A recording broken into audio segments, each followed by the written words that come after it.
The whispers of Stirling. The November fog, thick as a shroud, clung to London's labyrinthine streets, obscuring the city's secrets and amplifying its whispers. Within the warm, inviting confines of the Copper Kettle, a haven for Covent Garden's eclectic souls, Edward Stirling, under guise of Eddie, the unassuming barista, observed the world with quiet intensity.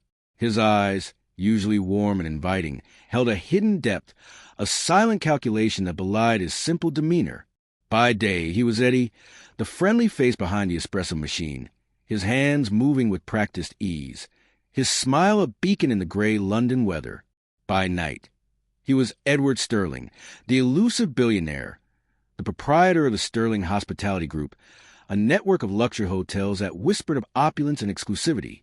He lived a double life, a carefully constructed masquerade, a social experiment he had initiated years ago, a way to understand the human heart without the distorting influence of wealth. Olivia Beaumont, a vision of polished elegance and calculated charm, was a regular at the Copper Kettle. Her presence was a constant, almost unsettling reminder of the world Edward had left behind, a world of gilded cages and empty promises. She was a socialite, her life a performance, her beauty a weapon, her ambition a ravenous beast. Edward found himself drawn to her, not by her undeniable allure, but by the subtle contradictions he perceived beneath her carefully constructed facade. He saw the flicker of vulnerability in her eyes, the hint of a longing that belied her confident exterior. He wanted to unravel the enigma of Olivia Beaumont, to see if there was more to her than the carefully curated image she projected. He approached her with cautious curiosity, his demeanor unassuming, his words laced with gentle wit that belied his true intellect. Their conversations were a delicate dance, a subtle interplay of observation and veiled questions. He learned about her aspirations, her dreams, her fears. He saw the subtle shifts in her expressions, the fleeting moments of doubt that betrayed her carefully constructed persona. One particularly foggy afternoon, as the cafe emptied, leaving only the soft murmur of the rain against the windows, Edward decided to take a risk. "Olivia," he began, his voice low, "I know we come from different worlds, but I can't deny what I feel. There's a connection, a spark that I can't ignore." Olivia's laughter, usually a melodic chime, sounded sharp and brittle in the quiet cafe. "Edward, you're a kind man, but let's be realistic. We're not compatible. I need someone who understands my world, someone who can provide me with the life I deserve." Her words, delivered with a casual cruelty, were a calculated blow, a precise incision that exposed the chasm between their realities. Edward, his heart heavy, tried to reason with her, his voice laced with a quiet desperation. "Olivia, money isn't everything. Love, companionship, those are the things that truly matter." "Love?" she scoffed, her eyes glittering with cold amusement. "Love doesn't pay the rent, Edward. Love doesn't buy designer clothes or exotic vacations. You're living in a fantasy world." The air in the cafe crackled with unspoken tension. At that moment, Charles Finch, Edward's childhood friend and a rising star in London's financial circles, walked into the Copper Kettle. Charles, with his tailored suits and confident swagger, was the embodiment of the very values Olivia held dear. Olivia's demeanor shifted, her eyes lighting up with undisguised interest. Within days, she and Charles were inseparable, their relationship a whirlwind of champagne dinners, exclusive parties, and paparazzi flashes. Edward watched from the sidelines, his heart aching, his resolve hardening. He would show her the error of her judgment, the shallowness of her values. He continued his charade, serving Olivia and Charles their cappuccinos, his smile unwavering, his eyes betraying nothing. He listened to their conversations, their plans, their dreams. He learned their secrets, their desires, their vulnerabilities. He was a silent observer, a ghost in their midst, gathering information, preparing for the moment of revelation. He noticed subtle shifts in Charles's behavior, a hint of desperation beneath his confident facade. He overheard hushed conversations about risky investments and mounting debts. He sensed a growing unease in Charles's interactions with Olivia, a flicker of doubt in his eyes. He also observed Olivia, noticing the subtle cracks in her carefully constructed persona. He saw the fleeting moments of anxiety, the desperate attempts to maintain her social standing. He sensed a growing fear beneath her bravado, a fear of being exposed, of being left behind. One evening, Olivia, Charles, and a group of their friends decided to dine at the Sterling Crown, one of Edward's most prestigious hotels, a beacon of luxury in the heart of Mayfair. Edward, alerted by his staff, decided to make an appearance. He was no longer Eddie the barista, but Edward Sterling, the billionaire, the owner, the man who held the power. He entered the dining room, his presence commanding, his eyes radiating authority. The room fell silent, the chatter replaced by a hushed murmur of recognition. The head waiter, recognizing Edward, rushed aside, his voice filled with deference. "Sir, it's an honor to have you here. Please, allow us to make your guest's evening truly special." Edward nodded, his gaze fixed on Olivia and Charles. "By all means."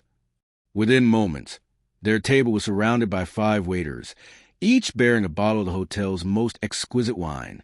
Olivia, her eyes wide with astonishment, turned to Charles. "Why are they treating him like royalty? He's just a nobody." The head waiter, his voice laced with polite disdain, replied, "Madam, the gentleman you referred as a nobody is Mr. Edward Sterling, the owner of this establishment and 15 other world-renowned hotels. Perhaps you should be more careful with your words." Olivia's face flushed crimson. She stammered, "Edward? But you're just a barista." Edward smiled, a cold, almost cruel smile. "Appearances can be deceiving, Olivia. You judge me by my clothes, by my profession, by my perceived social standing. You made a grave error." Olivia, her voice trembling, apologized profusely. "Edward, I had no idea. Please forgive me.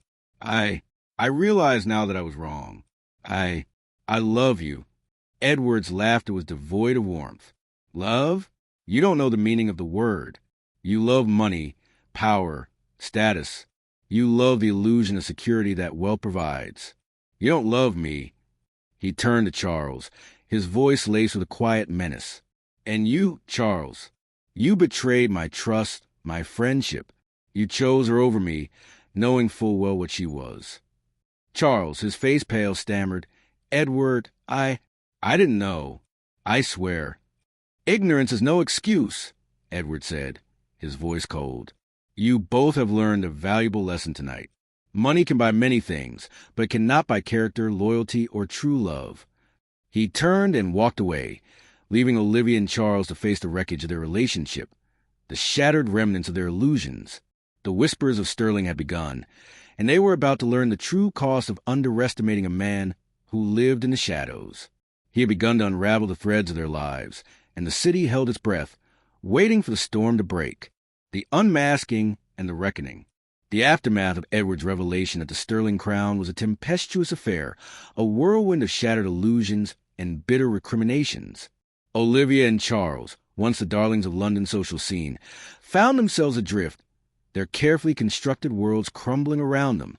Olivia, her reputation tarnished, became a pariah, her once adoring circle now whispering behind her back, their eyes filled with a mix of pity and thinly veiled schadenfreude. The invitations to exclusive galas and high-profile events ceased, replaced by a deafening silence. Her social media, once a vibrant tapestry of curated perfection, became a desolate landscape, littered with mocking comments and dwindling followers. Charles, his financial empire teetering on the brink of collapse, faced a barrage of lawsuits and investigations. His once trusted colleagues distanced themselves, their loyalty evaporating like morning mist. The whispers followed him, accusations of fraud and reckless speculation tarnishing his once sterling reputation. Edward, meanwhile, retreated into the shadows, observing the unfolding drama with a detached curiosity. He continued his double life, moving seamlessly between the worlds of the wealthy and the working class, a phantom in the city's intricate network of power and influence. He was a master of manipulation, a puppeteer pulling the strings, orchestrating the downfall of those who had wronged him. He began to subtly amplify Olivia's isolation, leaking damaging information to gossip columns, ensuring that her name remained synonymous with scandal. He orchestrated a series of unfortunate events, each one designed to erode her remaining social standing, to expose the fragility of her carefully constructed persona. He wanted her to experience the true meaning of rejection, the bitter taste of being cast aside, of being reduced to nothing. He also accelerated Charles's financial ruin, manipulating market fluctuations, sabotaging his deals, and exposing his illicit activities to the authorities. He wanted Charles to understand the true cost of ambition, the devastating consequences of unchecked greed. Olivia, desperate, tried to reach out to Edward, pleading for his forgiveness, begging for a second chance. She sent him tearful emails, left desperate voicemails, even attempted to confront him at the copper kettle. But Edward remained unmoved, his heart hardened by her earlier rejection. He wanted her to understand the depth of her error, to experience the pain she had so casually inflicted. One cold, drizzly evening, Olivia, her face gaunt, her eyes hollow, finally managed to corner Edward in a quiet corner of the copper kettle. "Edward, please," she whispered, her voice trembling. "I'm begging you. Stop this. I've learned my lesson. I understand now that I was wrong." Edward looked at her, his eyes devoid of emotion, his expression impassive. "You understand nothing, Olivia," he said, his voice cold and steady. "You're still clinging to the illusion of redemption, the hope that you can somehow manipulate your way back into my good graces. But you're mistaken. You've burned your bridges. Olivia, you're alone."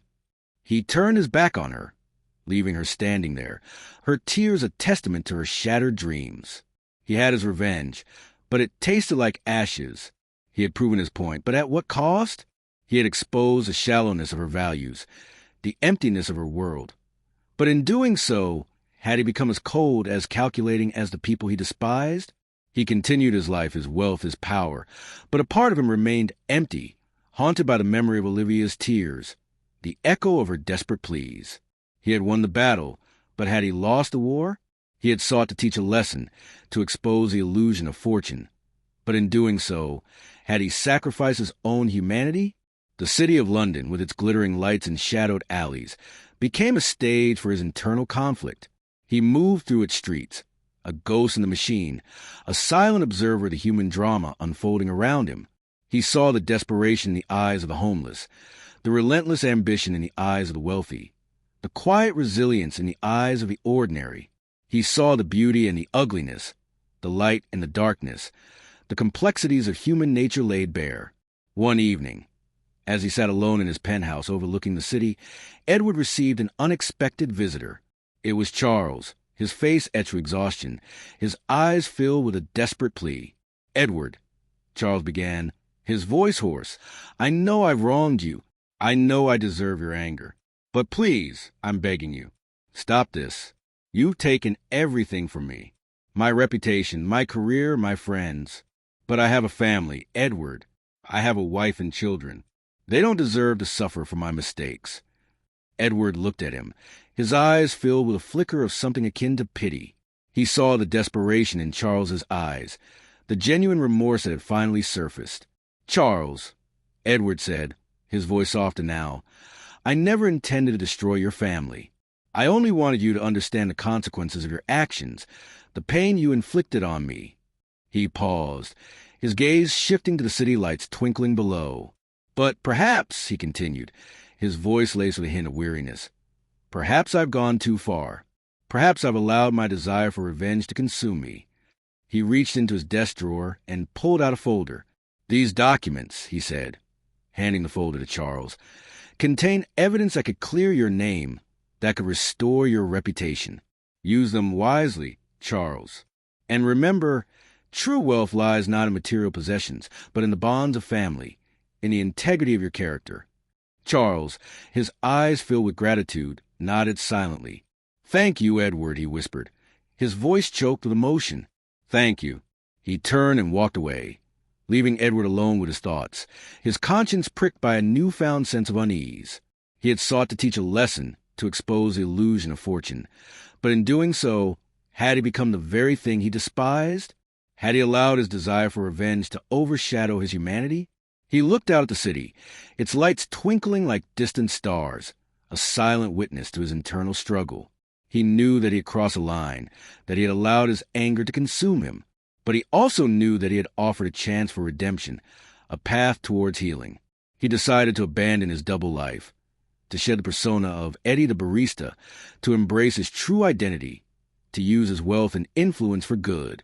He would build a foundation, a legacy of philanthropy, a testament to the power of compassion and forgiveness. He would learn from his mistakes. He would grow. He would evolve. The city of London, with its endless cycle of ambition and despair, its whispers of power and vulnerability, would be his canvas, his opportunity to paint a new narrative, a story of redemption, a testament to the enduring power of the human spirit.